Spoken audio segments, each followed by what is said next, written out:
Nkosi yami kusekude ukuthi aphumule. Alibonke igama lenkosi. Nami ingqondo yami bese ngitshelile ukuthi ayiyohlala phansi ngilalele izwi ashumela amadoda kaNkuluNkulu. Kusho ukuthi ke uNkulunkulu wathi ke shabalala ukaqedi. uNkulunkulu ke unayo indlela anokwenza ngayo izinto nokuthi mina ngiplanela ukuthi uNkulunkulu izohamba ngalendle. Sengafunda ukunikela kuyena ukuthi ke ayihambise inkosi ngiyakho indlela. Asitholeni izwi lenkosi babukeli bethu ke emakhaya sebabingelela egameni lenkosi uJesu sikwinkonzo kaEbenezer Conference iyaphela ke kusasa ngomhla ka30 egameni lenkosi uJesu. 1 Samuel chapter number 7 siqala ukufunda ku verse number 10. Kunezinto ezimbalwa njengoba ngisakhuluma nje ngokukhuleka, kunezinto engifisa ukuthi sithi ukuzibuka sikhulumele phezukwazo noma sikhulekele phezukwazo egameni lenkosi. Maniqale ngalendlela Wynberg Gauteng niyangethusa ukuthi u2026 kwangathi siyawuswela indawo egameni lenkosi. Osifundelayo akasifundele from verse number 10 uye ku verse number 14 noma to verse number 12 okanye qhubeka ngizokutshela ukuthi uyibambe kuphi. 1 Samuel chapter number 7 verse number 10 to verse le engizothi manaki. Sisekhona abazalwane abasekho kabangcwele, nisekhona abangcwele? Ngiyanizwa ke manje, zishayeleni izandla. Incwadi yokuqala kaSamuel isahluko sesikhombisa iverse elika 10 ukuya enzansi. Ungafunda sisi. Incwadi kaSamuel yokuqala uchapter ngo7 isihloko sendaba ukwahlulwa kwamaFilisti verse 10. uSamuel sanikela ngomnikelo wokushiswa. Ngicela nje uzile lapha ngaselight. Usungafunda, sorry bazalwane, sorry. Verse 10. Yeah. uSamuel sanikela ngomnikelo wokushiswa. AmaFilisti asondela ukulwa noIsrayeli. Kepha uJehova waduma ngokuduma okukhulu phezu kwamaFilisti ngalolo suku, wawangquzula kulawa phambi kukaIsrayeli.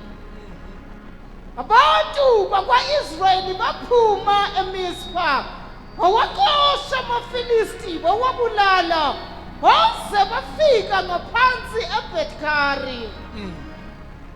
uSamuel wathatha itshe walimisa phakathi kweMizpa neSheni, waqamba igama lalo ngokuthi yi-Ebenezeri, ethi kuze kube manje uJehova usisizile. Kuze kube manje uJehova usisizile. Kuze kube manje uJehova uhambe nathi. Qedelela. Ayesahlulwa amaFilisti awame esaphinde kungena emikhawulweni kaIsrayeli. Isandla sikaJehova sasimelene namaFilisti zonke izinsuku zikaSamueli. Sandla sikaJehova sasimelene namaFilisti kuzinsuku zomprofeti uSamuel. Ake sibuyele emumva ku number 10. Kunento engifuna ukuthi siyinotice. Lento iyenzeka even nakithi kodwa esikhathini esiningi siye singakunaki lokho. Kodwa namhlanje ngifuna ukuthi sikubuke, sikwazi ukuthi siqonde, se understand ngoba sesiyothandaza. Verse number 10 uhambe nami nje sisi. uSamuel esanikela ngomnikelo wokushiswa. uSamuel esanikela ngomnikelo wokushiswa. AmaFilisti asondela ukulwa noIsrayeli. Understanding ukusondela noma ukuhlasela noma uku-attacka kwamaFilisti ukuthi ayehlasela ngoba uSamuel wayeshise umnikelo eshisela uNkulunkulu, noma amaFilisti ayehlasela noma attacka uIsrayeli ngoba uIsrayeli wayehlangene, ngoba kuthiwa kwathi uIsrayeli ehlangene la ehlangana khona uIsrayeli angisazi sizathu kahle kahle iBhayibheli alisho akobuyele emuva sisi mhlambe ikhona into esengayithola verse number 10 ake ngiphindle babazami for a few minutes bese siyakhuleka sambe semakhaya uSamuel sanikela ngomnikelo wokushiswa amaFilisti asondela ukulwa noIsrayeli yeah kepha uJehova waduma ngokuduma okukhulu yeah phezu kwamaFilisti ngalolo suku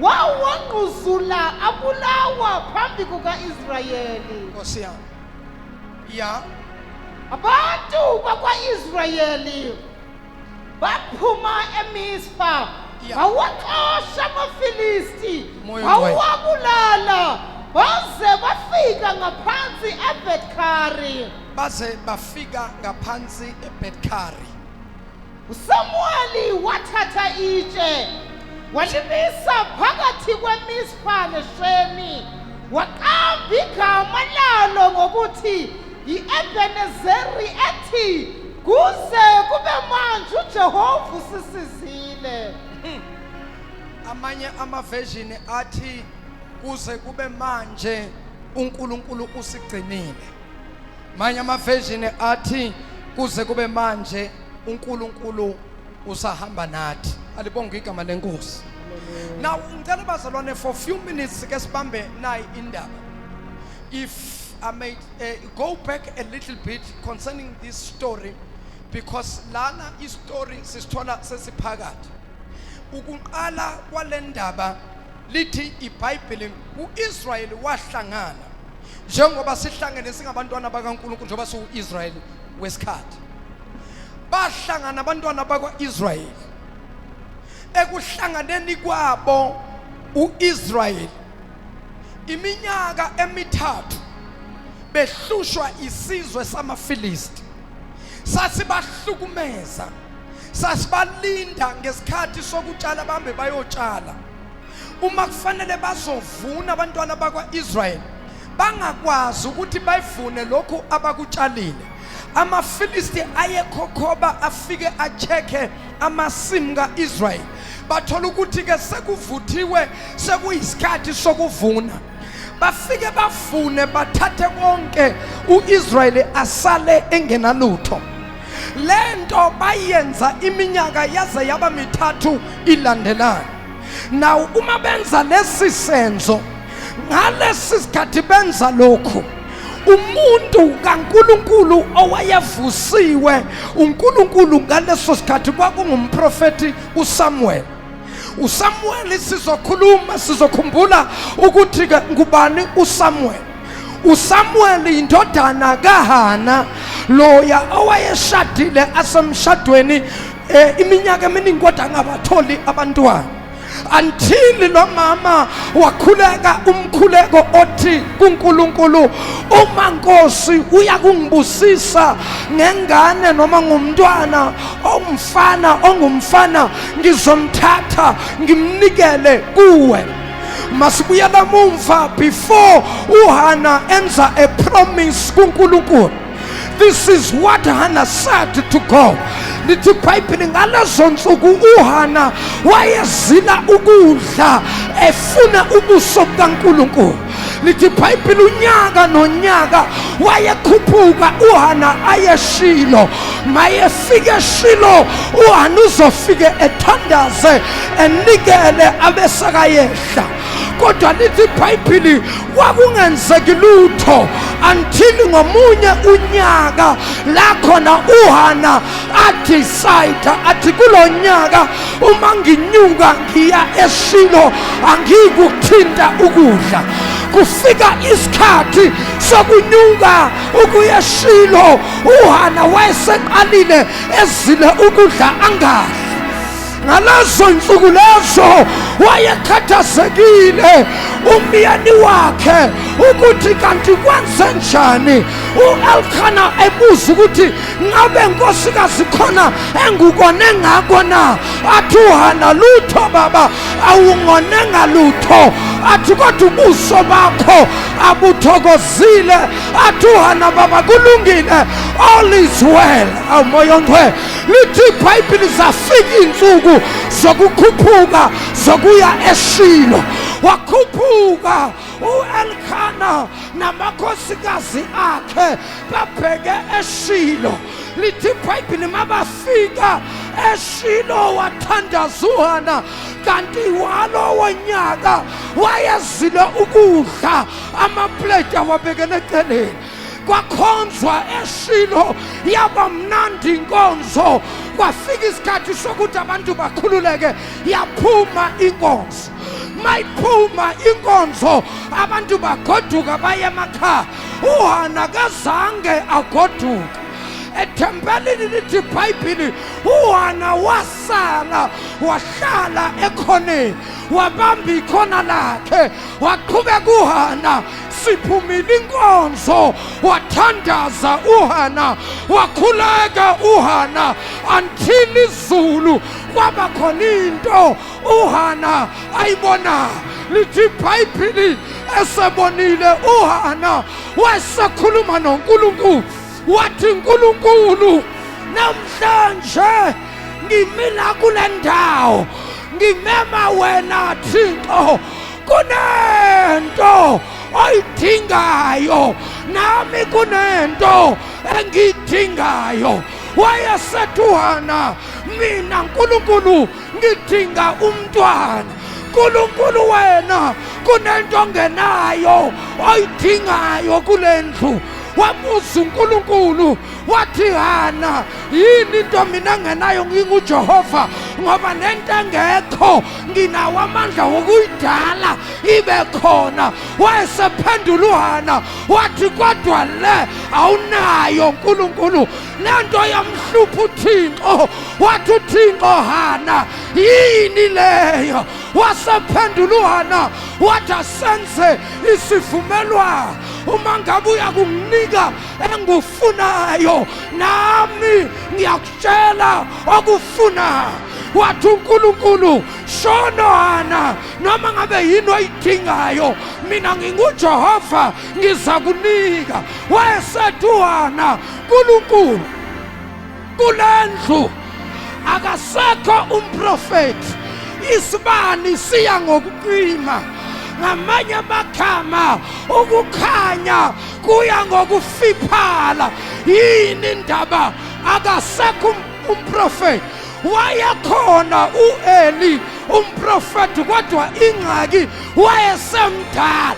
Kanti neBhayibheli lithi amadodana akhe ayengenzi kahle endlini kaNkulunkulu. Ngakhuluma kodwa namhla lithi iBhayibheli wayesethi uNkulunkulu kuHana, yini ke Hana wena onayo? Wathi uNkulunkulu, mina nginesibeletho ngingakuthwalela umprofeti. Wathi yabuka uNkulunkulu wabona ngempela ukuthi uHana unaso isibeletho. Wayesethi uNkulunkulu, Hana okuqalile sakwenzakele, sakulungile. Waphuma uHana. uHana mayephuma waphuma, kanti ekhoneni ngesikhathi ethandaza umprofeti kaNkulunkulu wayemjongile, ebona ukubibizela kwezindebe zomlomo engqondweni yakhe. Wathi lo nkosikazi lo mama lo uyaphuza, lo udakiwe, lo inkonzi yaphuma yena uqala inkonzi, kusho ukuthi vele umshayile. Kanti lutho uHana ubethulula inhliziyo yakhe phambi kwaNkulunkulu. Yabazalwa iyathululwa inhliziyo nasofikile ebukhoneni bukaThixo, iyathululwa inhliziyo. Abaningi baye baphike nabantu, uphika nabanye abantu, kanti wena uyazazi ukuthi udinga awuthinte ababili abathathu uthi makhe. Iyathululwa inhliziyo nasofikile ebukhoneni bukaThixo. Bamba ngibuya kule ndaba. Uyazalwa uSamuel, uHana ugcina isithembiso asenze kuNkulunkulu. sesekhula khulile wamthatha wamhambisa kumprofeti uEli. Mangabe hlala noEli wayehlala emishini, uEli uhlala lapha.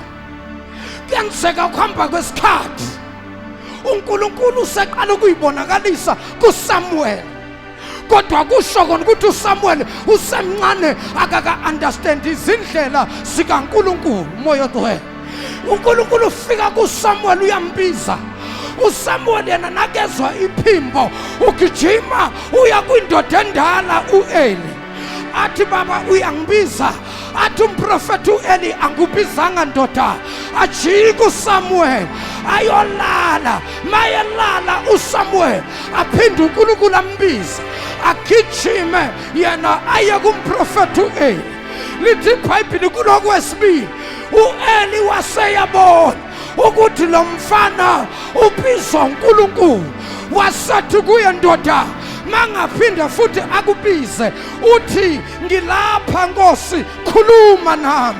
Ngempela kwenzeka okwesithathu.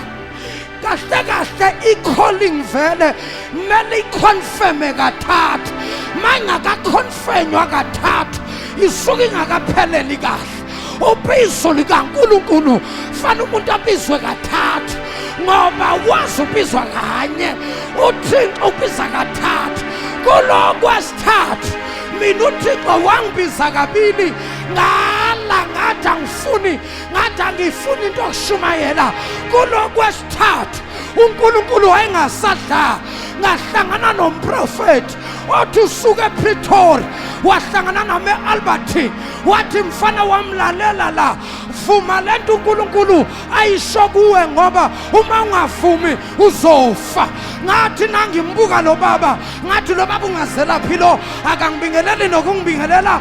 Sengitshela ukuthi uNkulunkulu uyangibiza, kodwa kunento eyenze la sasimikho, sasime nje kuyipaving. Na umgwaqo ziyandlula imoto lapha ngaselokhuzaneni eAlbertine, ngasela phela kune race course. Masimi kule ndawo kunento eyenzeka kimi. Lo baba makaqeda ukungitshela wathi, ndodana vuma, ngoba na ungavumi uNkulunkulu uzokubulala. Ngathi hawu, uNkulunkulu kanti ambulalela umuntu kumbiza? Ngathatha ngicabanga ukuthi mina ubizo mhlambe yinto nje, kanti ubizo is a very serious thing. Mawubiziwe you are between life and death. Ubizo likaNkulunkulu akuwona umdla. Bazalwa, mangimila ngikhuluma nalo baba, la sasimi khona kwanganayihlahla, kwangananyoni, kwanganalutho, kodwa into eyenzeka kwehla a drop, angazi ayibuya phi. That drop of water yafika yashaya la okhakhayi, kwafika la manzi athi thwa. Athi nawangishaya leyanto yokusukela umprofeti ngaba paralyzed, ngaba weak, ngehla kwaphela ienga, kwaphela yonke into. Ngayibuza ukuthi Nkosi yami, wathi lo baba, ndodana mina sengiqedile umsebenzi wami, hamba nje umsebenzi uNkulunkulu akubizela wo. Lalela, sengiya fast forward. Nangulo Samuel, amaFilisti ahlupha uIsrael. Nothisani lento bazalwane, engifuna niba bambani lento yokuthi njalo uIsrael makahlangene kukhona abantu abezwayo ukuthi sihlangene. Ukuhlangana kwethu abantu abakuthokozeli, abantu abakuthanda. Ngaso sonke isikhathi uma sihlangana kukhona abantu abamelene nokuhlangana kwethu, because bayazi ukuthi la kuhlangane khona thina akhona amandla kaNkulunkulu. Ngeke kusuka abantu bakoMpumalanga le, ngeke kusuka abantu bakoThekwini le, ngeke kusuka abantu bakoLimpopo le, bazohlangana la uThixo angenzi into. Nanamhlanje uThixo sekayenzile into, moya oNgcwele.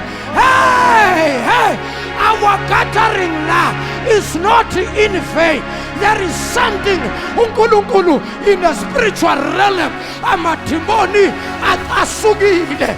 Lalelani bathakathi, lalelani madimo. Nizamile ukuvimba umprofeti kaNkulunkulu. kwasho ukuthi uNkulunkulu akanamprofeti kodwa uNkulunkulu unabaprofeti. Mawuvala ngapha uThixo uvula ngapha, uvale ngapha uvula ngapha. Hey, abezokwenza uThixo yilokho akwenzayo khona manje. Oh, hallelujah. Othi into ababili abathathu uthi makhe lo mhlangano ungawuthathi kancane lokuhlanganyela kwethu. Yabona lokuthintana kwethu kuthiwa bingelela umakhelwane. We are rubbing shoulders. It's anointing against anointing. Yabona njengoba sithintana kunokusulelana bamfundisi, kunokusulelana kodwa lukaThixo. Ngiyathandaza ukungena kwakho kule conference ka-Ebenezer. Hey, uNkulunkulu akakwenzela isimangaliso. Akube khona othi uNkulunkulu angingaphumi nginjena moya longcwele, angingaphumi ngendlela engingene ngayo. Ukuphuma kwami akushintshe, akungafani nokungena kwakho. Lalela sengiyathanda, the devil is a lie. Nayi indaba yanamhlanje lithi iBhayibheli umprofeti uSamuel wayezokunikela ngomnikelo wokushiswa. Amafilisti ezwa ukuthi uSamuel uzoshisa umnikelo ngoba ikhona indaba kwi-burnt offering. There is something kwi-burnt offering. Lithi iBhayibheli amafilisti awavelanga ngendlela ebonakala kodwa avela ngasogwini ngakwi-costa baqhamukela ku-Israyeli. Kanti uNkulunkulu unomprofeti wakhe uSamuel abaplana izinto against u-Israyeli. uSamuel uyabona, uSamuel uyezwa. I prophesy namhlanje ngegama likaJesu ukuthi abaplana izinto ngawe uNkulunkulu sekazwile. Abaplana okubi ngawe uNkulunkulu sekabonile. Abaplana abaplana okubi ngawe uThixo uthulile, ubukile. Lalela ngitshela naye indaba lithi iBhayibheli wayesethu uNkulunkulu, lalela Samuel, nina anikulwa lempi izoliwa yini. Nina niyoshaya abasele, mina ngizoshaya laba abahlasela amafilisti. Athi nawaza amafilisti weza u-Israyeli, babebona u-Israyeli mayisabhekene ngeziqu zamehlo impi ka-Israyeli namafilisti. Basabukene ukuthi ubani oshaya, ubani ogada. Mabasabuke lobo wasiyavela obomdala wezinsuku yasiyaqhamuka ingonyama yomndeni wakwaJuda yangena phakathi kwabo. Lithi iBhayibheli kwaba khona umdumo wezulu kwathi akwathi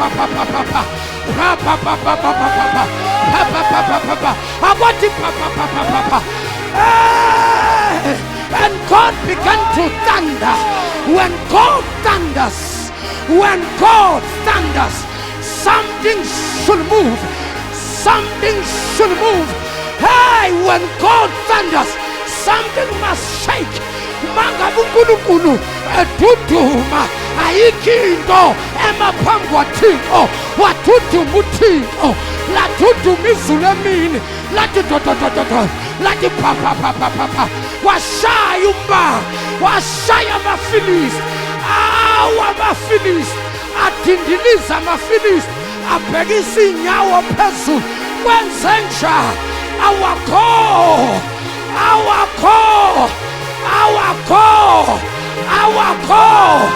I prophesy, lalelani bazalwane, I prophesy kunabantu la bakulindile njengoba uzoyekha, bakulindile njengoba ungayekha.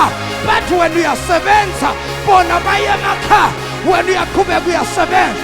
Bayokufunela imithi bayosebe Jehova ngenelela baginqe inqola zabo aziginqike inqola zabo aziphenduke bonke abahlelo kubi ngawe uNkulunkulu akabajaphisi. In the mighty name of Jesus. Glory to God. Siyabonga moyo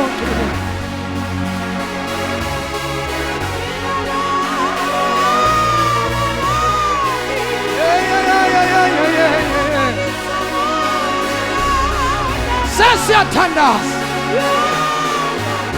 sesiyakhuleka bazalwa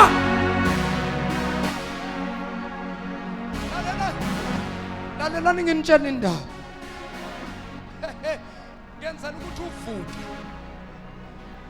ngenzela ukuthi ulale kunabantu abazukuza ngendlela le wena oyijwayele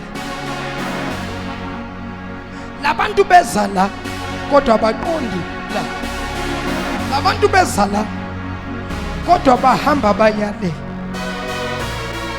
bafuna ukuvela baqhamuke sebaqhamuka endaweni wena ongabacabangelanga kuyo mhlawumbe wena ungababheka emsebenzini kanti abazi ukulalela emsebenzini bokulalela emgwaqweni mhlawumbe wena ungababheka emgwaqweni kanti abayi kokulalela emgwaqweni bokulalela ekhaya kodwa ngiyaprofeta no one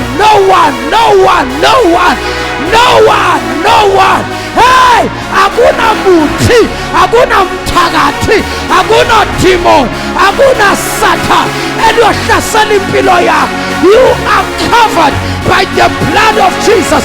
Abathi duduma Jehova duduma Nkulunkulu duduma Nkulunkulu duduma Nkulunkulu kukhona ababopha amafindo bathi angeke uzubone unyaka omusha.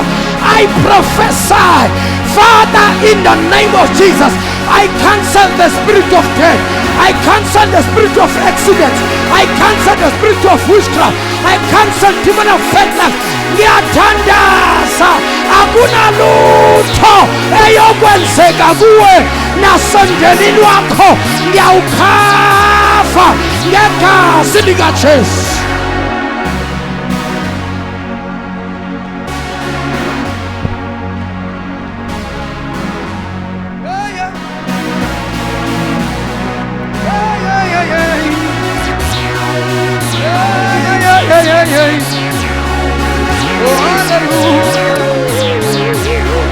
Yahlasela impi kaJehova manje Jehova wemikhono kaIsrayeli ndoda yamandla ndoda yayikhwepha hloma Jehova ekhathanga baba seberemosa alamakhosaya alamababasika alamababasanda alamababaseke hey bayovuselela into zabo njengoba kuDisemba nje kunabantu abayovuselela emakhaya ukuthi wena uqoshwe emsebenzini kunabantu abayovuselela ukuthi wena into zakho ziphele lithi mina under the sound of my voice nobody will be involved nobody will be touched. I speak a divine protection of God upon you. May God shine his face upon you. May God protect you. May God keep you. May God prosper you. In the name of Jesus. May God fight your battles. In the name of Jesus. I decree and I declare in the name of Jesus, no weapon formed against you shall be able to prosper. Shaizanda zako. Full of love and begin to pray. Everybody pray. Everybody pray. Everybody pray. Everybody pray, everybody pray, everybody pray. Lataria makosaya. Dombera, fuga, retepo, rapasata, rikataria. Everybody pray. Wakumutagatandas. Wapumoya wama accident. Wapumoya wamtaga. Wapumoya wezimfamo. Come on, everybody pray. Baba wetu na manka. Baba wetu loitwele. Babeka meniga Jesu. Babeka menani mapeswa makama. Bayate kulukulu. Bayate twala. Bayate mini atawampe. Na sisini. Baba wetu na manka. Na sisita. Siakasela. Baba wetu ikwele. Sialali mimoya. Gekama niga Jesu. Gekama niga Jesu. Gekama niga Jesu. Gekama niga Jesu. Asika mabiskari. Esiloliwe. Salolelo atina. Esio pumelela. Bayate kulumulu. Bayate twala. Bayate sonini nani. Come on, everybody pray. Pray, pray, pray, pray. Bapa lo moyo. Bapa lo moyo wa mufa. Bapa lo moyo wa singles. Bapa le timono taga. Bapa le ikito zabano. Back to the sender. In the name of Jesus. Kuramando sata. Kuramama sikeme. Shalana masaya. Shalana masaya. Shalana masaya. Lembebebebe. Rapa papa. Rapa kasa. Rapa kushata. Rika kosa. Lende bebesa. Ina mama. Ina mama mosa. Yala mama sanda. Yala mama mosa. Yes Lord. Yes Lord. Come on. Pray. Pray. Shanana mama sata. Shenera mama mosa. Shanana mama mama. Yala mama mosa. Ina mama mosa. Rapa papa. I speak your grace upon your people, of God. I speak your divine protection upon your people, Almighty God. Father, I cover each and every one. I cover their families. I cover their properties. I cover everything that has their name on it. In the mighty name of Jesus. Father, we thank you. We bind the spirit of accident in the name of Jesus. We bind the spirit of delays in the mighty name of Jesus. Father, we declare, Father, we decree in the mighty name of Jesus. No weapon formed against us shall be able to prosper in the name of Jesus. Rise up, Jehovah. Rise up, mighty one of Israel. May all your enemies be scattered right now in the name of Jesus. Ushaka, Ushaka, Ushaka, Ushaka, Ushaka, Ushaka, Ushaka, Ushaka, Ushaka, Ushaka, Shaitan Dumon, Shaitan Gamesiabo, Shaitan Gamesiabo, Shaitan Dumon Ukuluku, Shaitan Dumon Uki, Omaya Tekuluku, Omaya Tetwa, Oshanda Makosaya, Shanda Namamosa, Shaitan Dumon Ukuluku. Thank you, Jesus. Thank you, Jesus. And I want to move that thing upon me. Fulukulagani protection. Shashu sang upon me.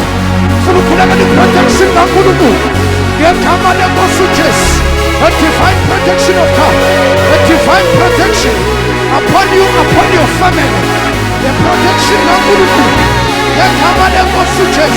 A divine protection of God. In the name of Jesus. The protection Nakuluku. Pesca the protection Nakuluku. Pesca Genoa. Yatanas. Ekamediga chest. Protection Nakuluku. Protection Nakuluku. Protection Nakuluku. Once I want to salute you, Baba. Yakamediga chest. Yakamediga chest. Protection Nakuluku. In the name of Jesus. Protection Nakuluku. Yakamediga yes. Yakamediga yes. Yakamediga yes. Yakamediga yes. Yakamediga yes. Fire. Yakamediga yes. Yakamediga yes. Protection Nakuluku. In the mighty name of Jesus. Ushakapa. Ushake.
the God of thunders.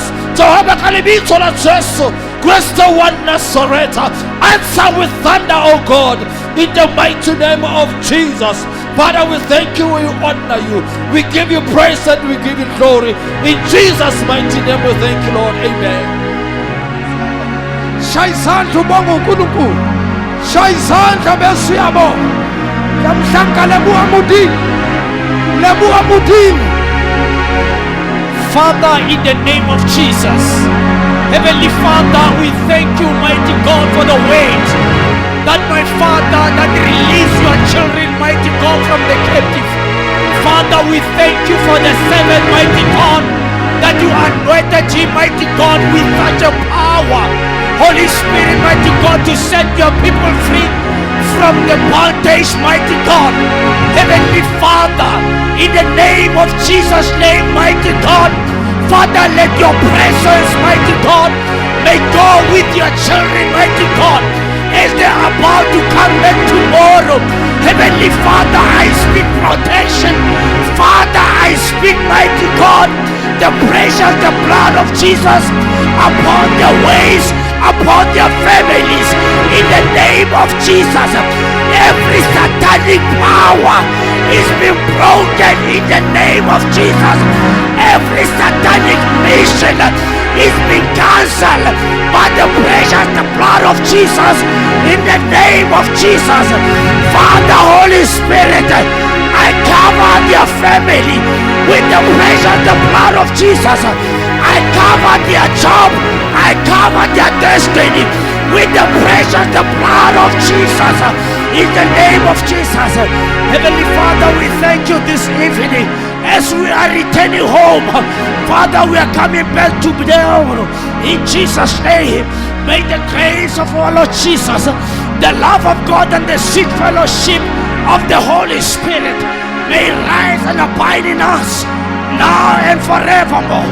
In Jesus' name, surely goodness and mercy shall follow us all the days of our life, and we shall dwell in the palace of the Lord forever and ever. In Jesus' name, amen and amen. Tell us, shall I go to Jesus' name.